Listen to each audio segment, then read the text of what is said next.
Make a short introduction in Spanish, sure. And then just we start. Sure. Bueno, hola amigos de Stairway to Rock. Tenemos el lujo y la suerte de tener ni más ni menos que a Kenny Leckremo aquí, de H.E.A.T. Él ha venido a España este fin de semana. I think, Kenny, you have been here for more than 2-3 days. You arrived for Avantasia. Yeah, that's right. Yeah. So, welcome. Thanks for your time. Thank you. And then, well, I think the main reason of this interview is because H.E.A.T is releasing a new album, Welcome to the Future. Yes. Right? Yes. Okay, so most particularly during the beginning of the interview, we will focus on that, and then we will have different questions. Okay, good. Okay, so well, I guess you're gonna have to pass like this as soon as.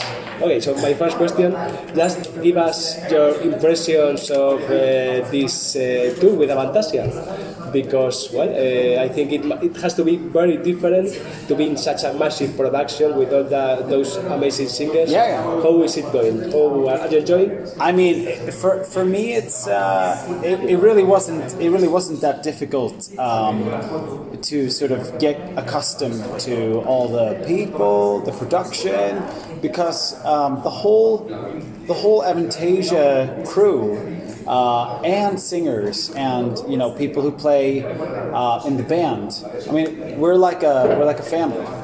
Everyone is just super friendly, and it feels like everyone has been kind of like almost hand-picked by Tobias Summit.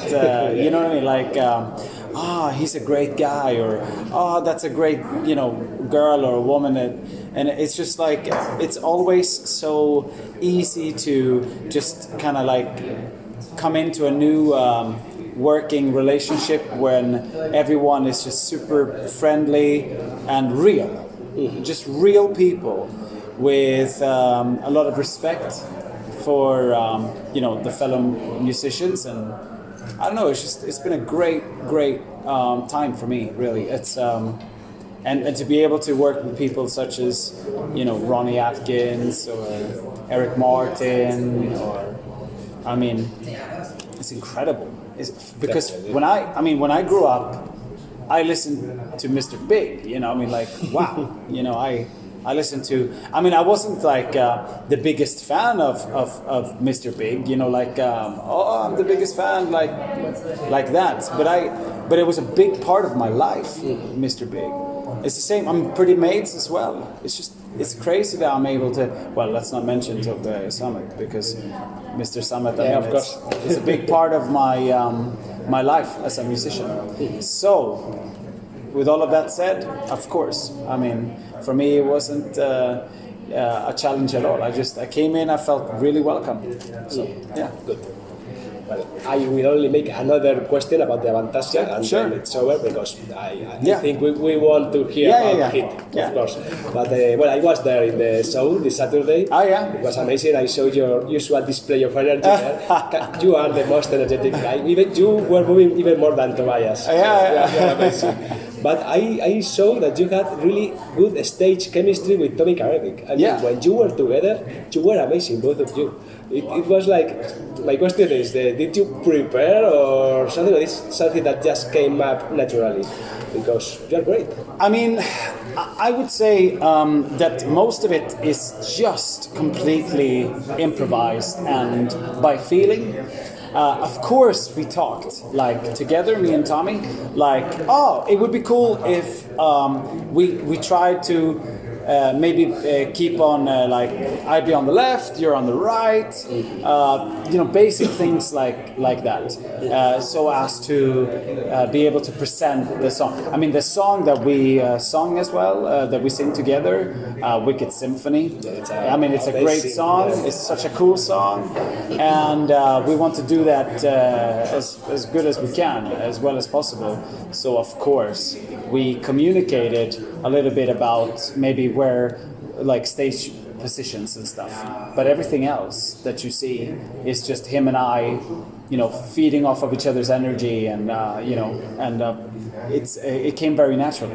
He's a great singer, great guy. I'm just how can I how can I say it? I mean, he's a true professional, but also very real person, and I connect really well with people who are just, I don't know, they're just themselves. Like you feel it, you know. And I really felt it with him. So we managed to, I think, capture some of that into our live performance, which I think comes across. You made it. Yeah, definitely. Great. Okay, very good. So now let's talk about H.E.A.T. Yeah. Well, an introductory question. In your previous album, in Force Majeure, so you were kind of making a comeback to the Yes. classic H.E.A.T sound, because you were coming from a previous album, you were not there in the band Yeah. at that moment.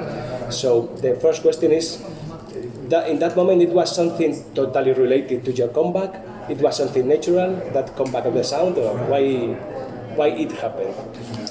Well, I mean, for us, Force Majeure was definitely something that, I mean, how was it going to be any different? I come back to the band after many years. So much had changed, but so little had changed at the same time, you know?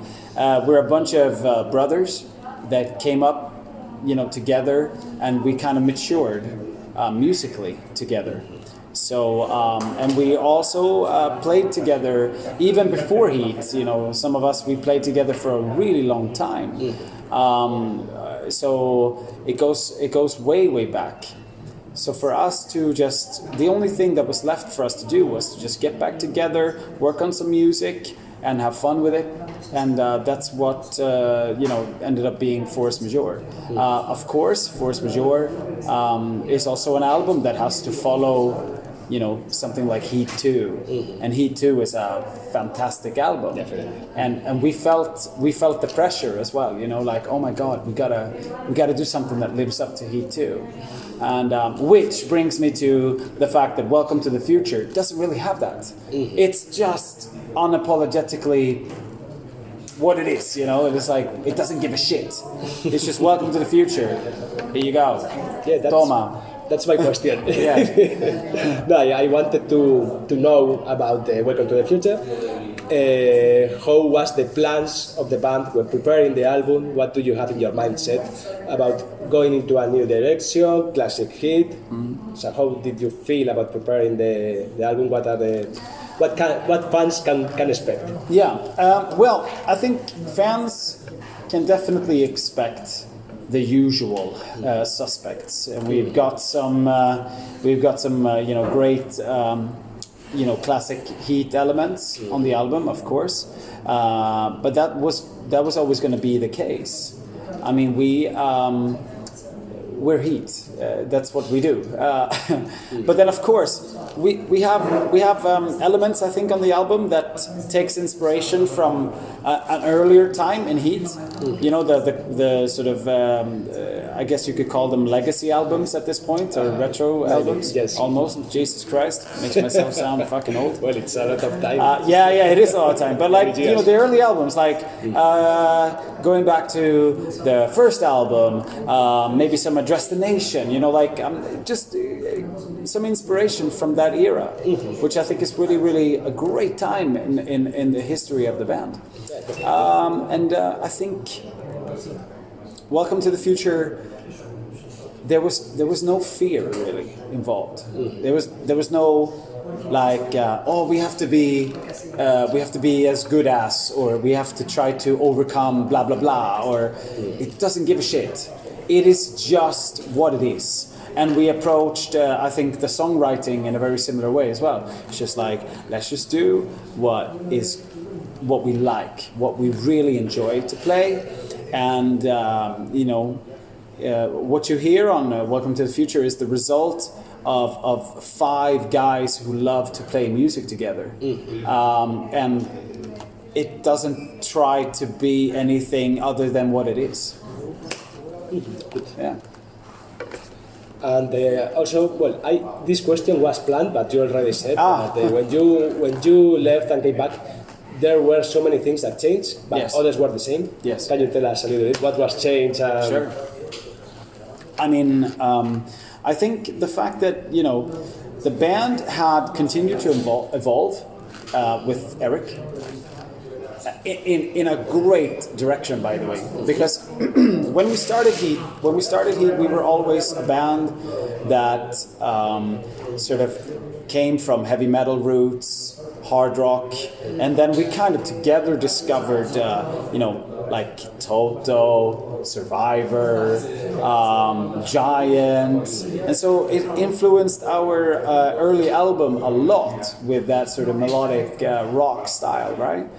And then so after I left the band continued to develop the sound with Eric, which started becoming much more like the way that I think we always wanted to sound. It's just that it's very hard when you're a bunch of young guys. Yeah, definitely. So when I came back to the band, they were already there in a way. You know what I mean? Like they had come to a point. Because I remember when they released H.E.A.T 2, I was like, oh my god, this is fucking great. I love this. Like, Jesus Christ. Now they are so close to something that I feel like is something we always wanted to be, you know? So, me coming back to the band, of course, it was like, man, we have to get to know each other musically again, and we have to do all these things. But it wasn't really like that. Once we got back together, everything just went click. It was like nothing had ever changed. We were a bit older, you know? A little bit. But we're still the same guys. You know, we're still the same people. Everyone is a bit more mature, I think, compared to when we were a bit younger. You know, of course, people have. Established relationships, maybe a wife here and there, but I mean it wasn't news to me because we stayed in touch even though I wasn't in the band. So it wasn't like a brand new thing. I mean we obviously care for each other. Just because I wasn't in the band, it didn't mean that we weren't talking. Yeah. So, but as a group, you have to readjust. And of course, there's a difference between me and Eric. We're two different singers. Mm-hmm. And of course, that has a huge influence on the band's sound. So we had to adjust. Mm-hmm. Good. And do you think after coming back, now you have more freedom as a singer to experiment with your voice, with your resources, whatever or you already had that freedom in the past? I think the guys always. In some ways, I developed as a singer with the guys in the band. So like when we started playing, it was always like, Kenny, can you like try to sing a bit more like this, or you should try that, or you should, what about that thing that you did there? So I kind of developed my style together with the guys in the band. So they kind of helped me, helped shape me as a singer when we started. I think that maybe when I rejoined the band, I was definitely maybe a little bit more experienced with my voice as opposed to when I was really young.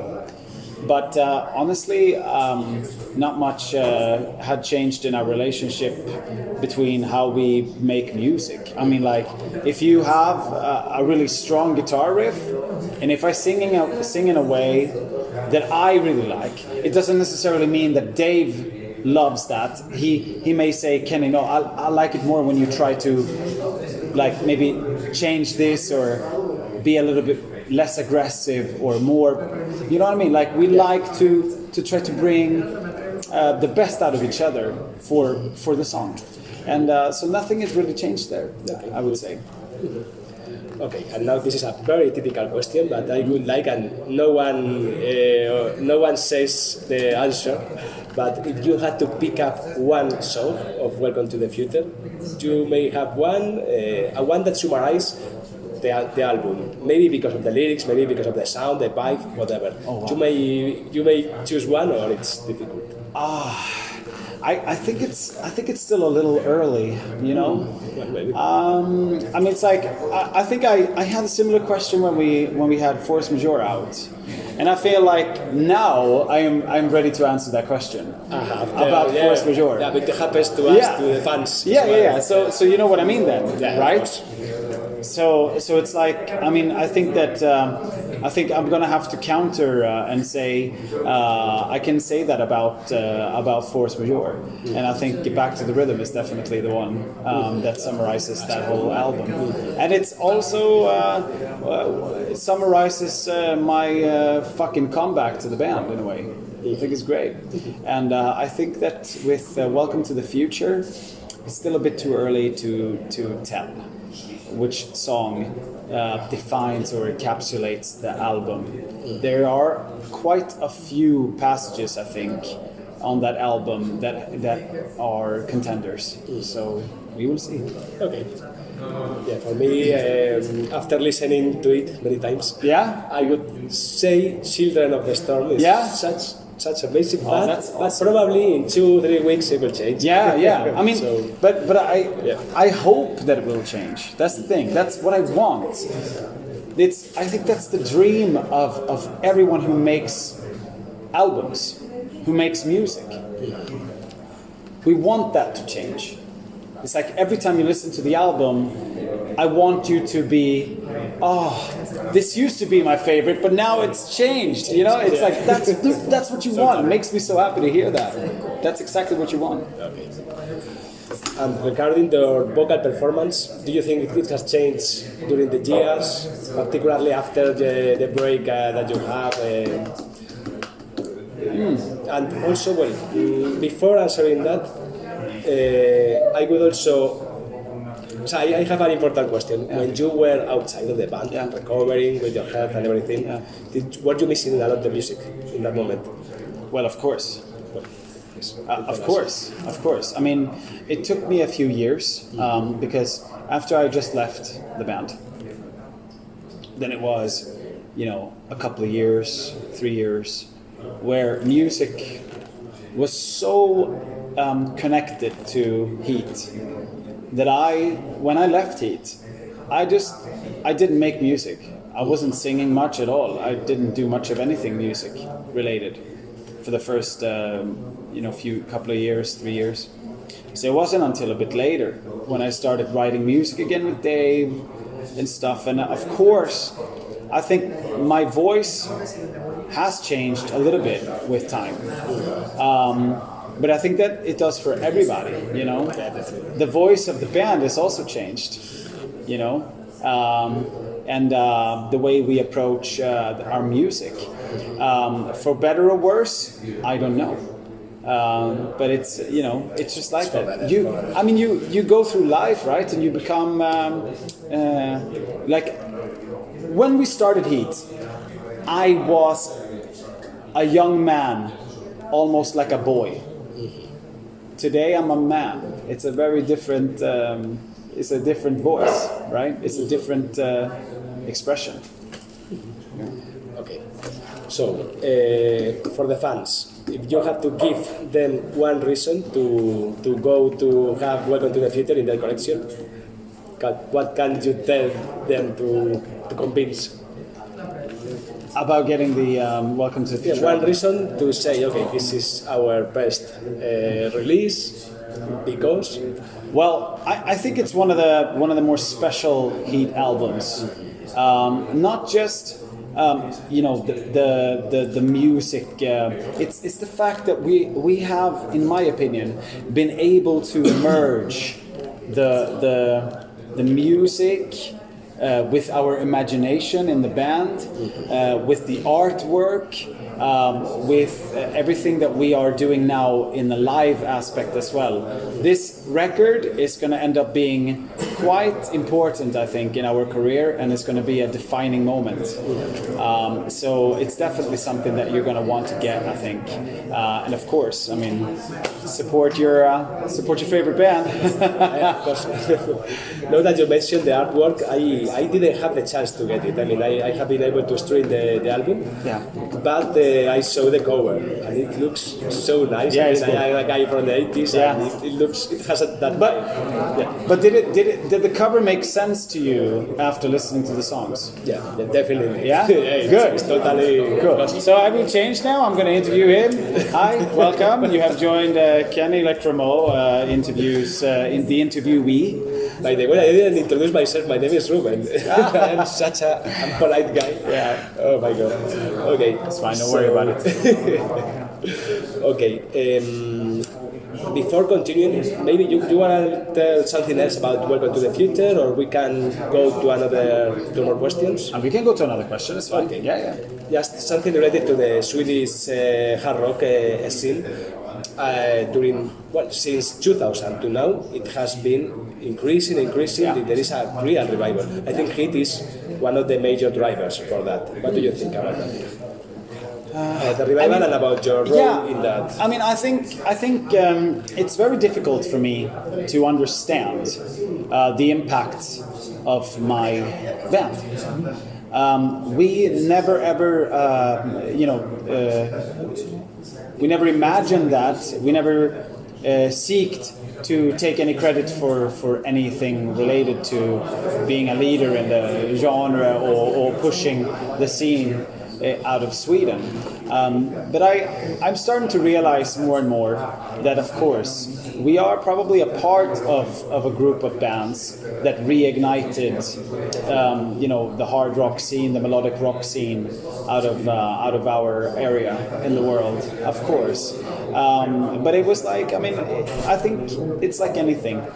We exist in our H.E.A.T bubble, right? And we don't make music to become famous. We don't make albums to get any cred from places. We do what we love to do, and it's not related to anything else but just passion and the doing something that feels good in your life, to live a dream that you have, which is to make great music and hopefully unite people, whether it's live or whatever. Because I love that about music. I remember when I grew up listening to Iron Maiden, for example, and I've made great connections in my life through music. It's like other people around me.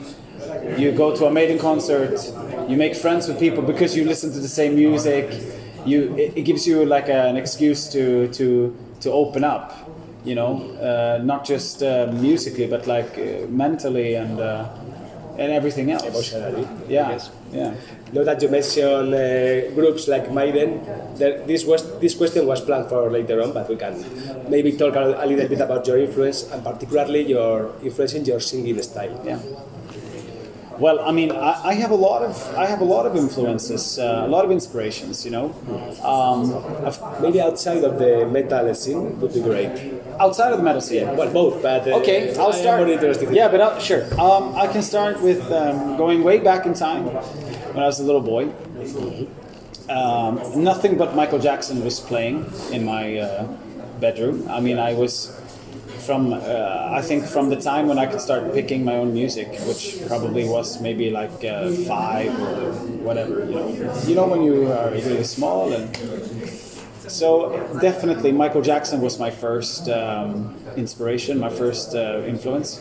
Listening countless hours but also like lots of other stuff, all the usual suspects, the divas, Mariah Carey or Whitney Houston or Celine Dion, because that stuff was playing around my house when I was growing up.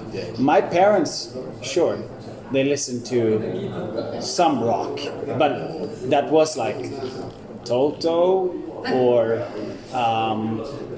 Kiss, maybe some Kiss song, but it wasn't not in the same way that I was going to embrace rock later on in my life. Okay. Well, in my case, there were no rock or metal in my house, but ABBA sounds a lot. ABBA. And that was my next question. Because obviously ABBA is something that for the Swedish, for the music in general, they have been really big, but particularly maybe they are the biggest band in Sweden. Do you think somehow?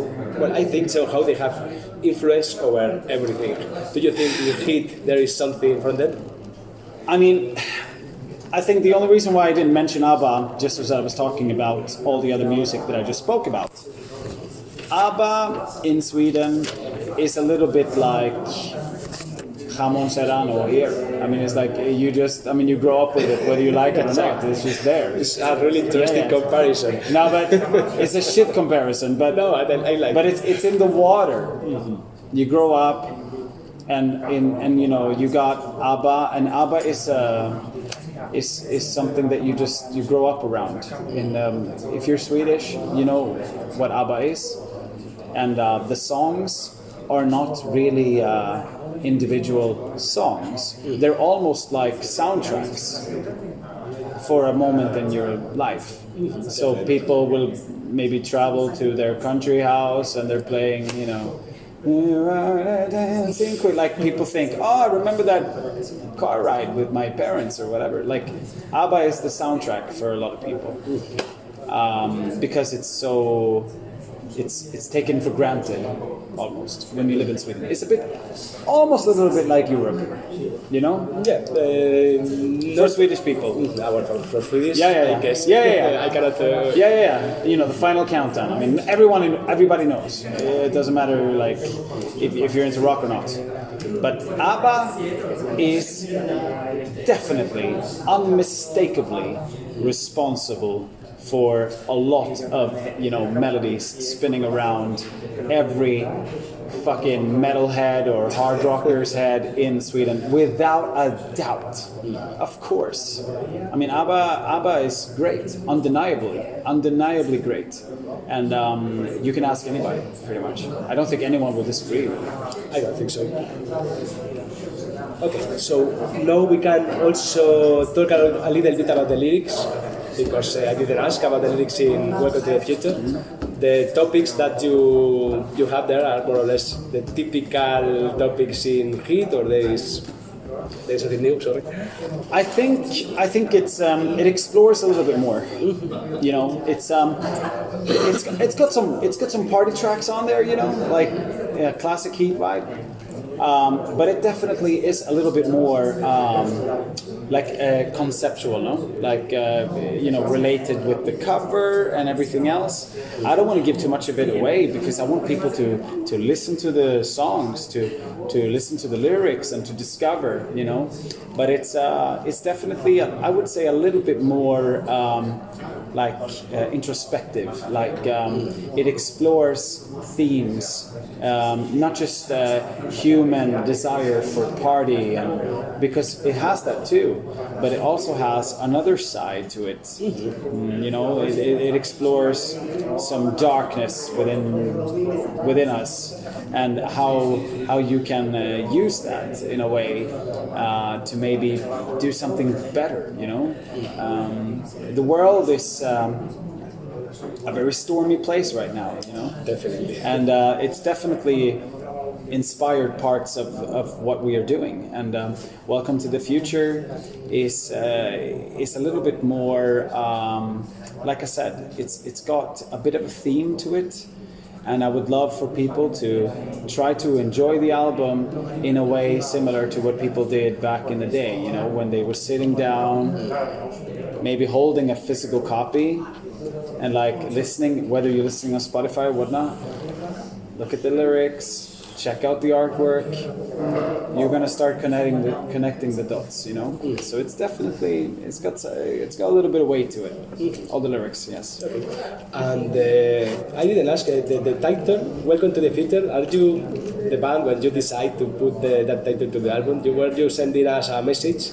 I mean, something related to the sound of the album, or nothing to do with that? I mean, it basically, I think it ties the album together. The themes, the music, it's like a collection. And how do you for example, hypothetical question. So if I were to ask you, take a song like Living on the Run, what color is that song? What color? What color is Living on the Run? I don't know. It's a color. Yeah. That's a good question. What color is Living on the Run? Bon Jovi came up to my mind as soon as you said the name of the... What color? I could say blue. Blue like this. Blue. Like this one. Blue like this? Okay, so that's Living on the Run. Okay. Now, take that concept and magnify it and spread it across 10 songs or even more. How the hell do you describe that? How do you put that into an image? Yeah, definitely it's complex. How do you do that? Yeah?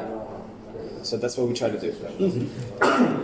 Oh, that was a really amazing answer. I really like it. Okay, and something more about the lyrics. How? Well, I guess after what you just told me, I guess they are really important to you, to the band. Yeah. So, what is the way you compose with the lyrics? You have the melody first, and then you think on the melody, or on the lyrics, or the opposite? It depends on the song. Some songs are melody first, because the melody is so strong. You know, like, for example, you can go around one day and you get a melody, a really strong melody in your head. Well, then you want the melody to be what it is. And the lyrics has to follow. And sometimes it's the lyrics first, and then the melodies have to follow the lyrics. So I personally enjoy both ways, you know, and not all the songs on the album are made the same way. I think that there's a healthy mix of everything in between, you know, and so it depends a lot on the song and on the melody. And well, a little more technical question. Jonah he's the producer. Yes. As a keyboard player of the band, and I think it's interesting that you have someone for inside. Do you think it's good for the band? Well, obviously yes, otherwise you won't be doing it. Yeah. Have you ever thought to take an external producer sometimes, or you are happy like this? I think that we are not opposed to the idea of working with an external producer. It just simply hasn't manifested that way. We haven't come across maybe, you know, Mr. or Mrs. Right, you know, whatever. We're open to all of it, really. It just so happens that we're quite capable in-house to produce ourselves. I don't know, maybe there's a better version of H.E.A.T out there somewhere. Maybe there's a producer that's just incredible, and we're willing to explore that, you know, and I think we probably will, because why not? Okay. I think some of the best albums that have been made in history, there's a lot of cogwheels, you know, there's a producer, maybe even songwriters sometimes, but we know what we like better than anyone else, right? And I guess that's both good and bad, depending on where you come from, because like I said, maybe there's a better version of H.E.A.T out there. We just don't know, but we're willing to explore if the opportunity arises, you know. But I don't think we're going to be running around and desperately look for like a producer. Okay. I think, yeah, if the opportunity presents, you know, maybe we get introduced to somebody, or maybe we hear something contemporary, like today. Oh my God, Jesus Christ, who is this guy or this girl? We'll see. Okay, we'll see. Okay, so this is a trade. We have to finish. This is a trademark question we make to every artist. What is the first album that you bought with your own money? The first money you get? Do you remember? Virtual 11. Literally? Oh my God! I know. No, I mean there are great songs there. I mean, yes, but it's it's because when I started listening to Iron Maiden, I just have to finish. When I started listening to Iron Maiden, I was at a friend's house. One second. The Clashman is one of the best songs. Yeah, it's a fucking great song. It's amazing, right? So yeah, there is very good things in there. Absolutely. But when I started listening to Iron Maiden, I mean, it was like I knew the first album. I put on Transylvania on an LP player because I thought the cover looked cool. That's how I discovered Maiden. Yeah. So after that, I was like, where can I find more? I went to the CD, the record store, and what was there? Virtual 11. There was no they made an album available. So I was just like, I'll buy this. I don't care. It's Yeah. not that bad, but in the long career of Maiden, Yeah. it's funny. Yeah. Okay, no, very good, very good. Okay, so we are done. right, Thank cool. you very much for your time. Thank you so much. We will see you in the. Well, we didn't talk about the concert in Madrid. Concert, yeah, but We it's will be okay. there covering it. I've talked about the concert the whole day, so it's fine. Okay. Yeah. Good. Yeah. Okay. Thank you. Cool.